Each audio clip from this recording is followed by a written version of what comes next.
Eye-opener, my plan to strengthen America.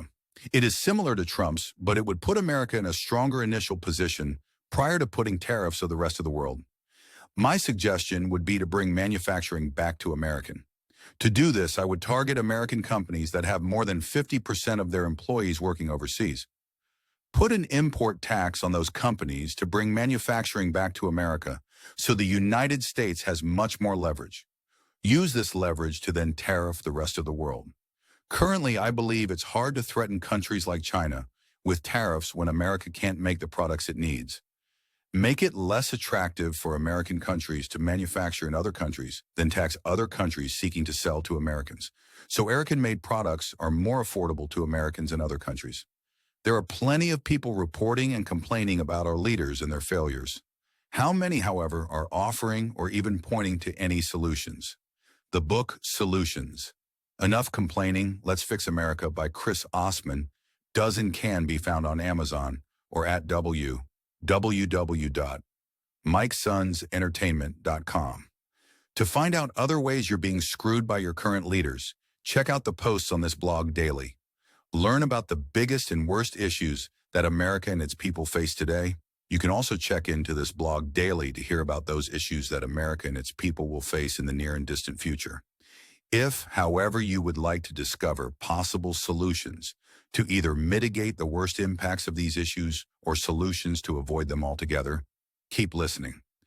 The problems we face are not as complicated as so many leaders and news reports claim. They are man-made and are only claimed as complicated so those who are responsible can maintain control. For example, there is a persistent argument that moving government is like turning a cruise ship around. It is supposedly a long process that can only be achieved incrementally. While this may be true for laws and policies that benefit the majority of Americans, it does not seem to be so for that smallest of American minorities. When one examines the policies and laws that benefit that minority known as the elite or the rich, the speed at which those laws are passed is exponentially faster. While most of us sit on the deck chairs waiting for the Titanic to avoid the myriad of icebergs of which we seem to continually run afoul, the elite ride comfortably in speedboats. If according to the Declaration of Independence all men are created equal, why do the rich live quite different lives than the rest of us? Where is our speedboat?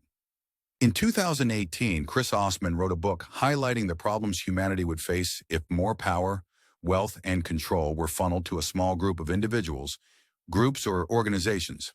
In that book, Mr. Osman provides solutions, offered up from himself and others, to the inevitable problems we would all face. In it, he also provided a means for the public to analyze, compare, and contrast the words and deeds of those we've chosen to follow against our real-world experiences. To this end, Mr. Osman provides the means for readers to disseminate information as provided by their news sources of choice, their elected officials, and any other authority they choose to follow. The book, titled Solutions, Enough Complaining.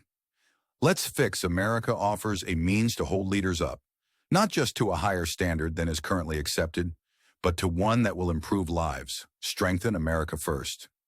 Click the link below and get your copy of Solutions today.